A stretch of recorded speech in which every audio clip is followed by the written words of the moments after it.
Victor Yanukovych को Ukraine का अगला राष्ट्रपति बनाना चाहता है। इस बात का इशारा यूक्रेन से दूसरे दौर की बातचीत के दौरान व्लादिमीर पुतिन ने कर दिया है। अगले कुछ मिनटों में हम यानुकोविच को लेकर उठ रहे तमाम सवालों के जवाब तक पहुंचेंगे, लेकिन उससे पहले समझेंगे यूक्रेन का इतिहास। 1991 तक यूक्रेन सोवियत संघ का हिस्सा था। 1919 में यूक्रेन पहली बार पीपल्स पब्लिक बना, जिसके बाद 1922 में यूक्रेन के तत्कालीन सोवियत संघ के अधीन आ गया।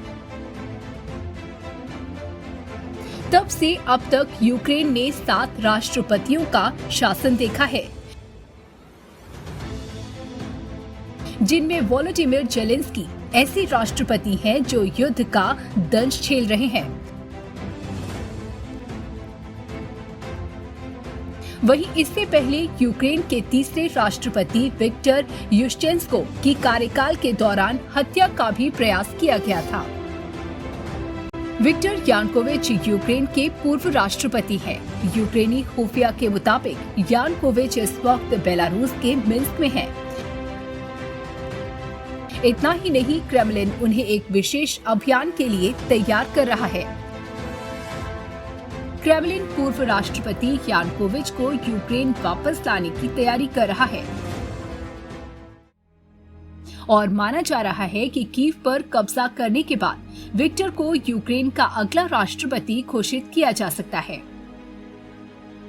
यानुकोविच का जन्म 9 जुलाई 1950 को तत्कालीन सोवियत संघ का हिस्सा रहे डोनेस्क में हुआ था। उन्होंने बचपन में काफी मुश्किलों का सामना किया। 2 साल की उम्र में उनकी मां और 14 साल की उम्र में उनके पिता की मृत्यु हो गई थी। यानुकोविच को उनकी वर्सा की रहने वाली पोलिश नानी ने बड़ा किया। 15 दिसंबर 1967 में 17 साल की उम्र में यानुकोविच को एक डकैती और हमले में हिस्सा लेने के लिए 3 साल के कारावास की सजा सुनाई गई थी। 8 जून 1970 को उन्हें दूसरी बार हमले के आरोप में दोषी ठहराया गया था। तब उन्हें कोर्ट ने 2 साल कैद की सजा सुनाई थी। 1971 में यानुकोविच ने ल्यूडमिला नान्टेस्को से शादी की।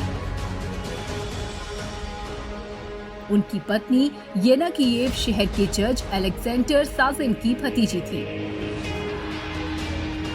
यानुकोविच का राजनीतिक सफर अगस्त 1996 में डोनेस्क ओब्लास्ट प्रशासन के डेप्यूटी चीफ के रूप में हुआ। 4 मई 1997 को वो राज्यपाल नियुक्त किए गए। 2010 से 2014 तक यूक्रेनी क्रांति से पहले यानुकोविच राष्ट्रपति पद पर रहे, जबकि इससे पहले 21 नवंबर 2002 से 7 दिसंबर 2004 तक और 28 दिसंबर 2004 से 5 जनवरी 2005 तक राष्ट्रपति लियोनिद कुचमा के शासन में यूक्रेन के प्रधानमंत्री रहे। रूस के साथ यानुकोविच के काफी अच्छे रिश्ते थे। यानुकोविच को पुतिन का खास दोस्त माना जाता है। यही वजह है कि यूक्रेन में तख्ता पलट के बाद उन्हें रूस ने तत्काल शरण मुहैया कराई थी। सोवियत संघ से आजादी के बाद यूक्रेन में एक धड़ा पश्चिम समर्थक था। बावजूद इसके यूक्रेन के शासन पर रूस का प्रभाव ज्यादा था। पश्चिम समर्थक राजनेता यूक्रेन की प्रगति में रूसी प्रभाव को बड़ी बाधा मानते थे। लोगों के बीच माहौल बनाया गया कि रूस समर्थक नेताओं को शासन से हटाने पर ही यूक्रेन में लोकतंत्र आएगा। 2014 में यूक्रेन में यूरोपीय संघ के साथ समझौते का दबाव बढ़ने लगा, लेकिन सत्ता पर बैठे विक्टर यानुकोविच ने यूक्रेनी यूरोपीय संघ समझौते को खारिज कर दिया।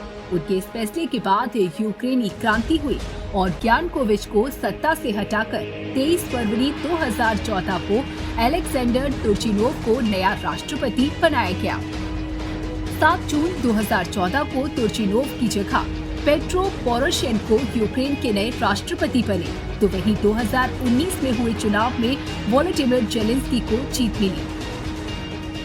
विक्टर यानुकोविच काफी लोकप्रियता के साथ यूक्रेन के राष्ट्रपति बने थे, जबकि अब पश्चिम उन्हें भगोड़ा मानता है। विक्टर यानुकोविच के खिलाफ भ्रष्टाचार के भी कई आरोप लग चुके हैं। रूस और यूक्रेन युद्ध के बीच विक्टर यानुकोविच के नाम की चर्चा एक बार फिर से जोरों पर है।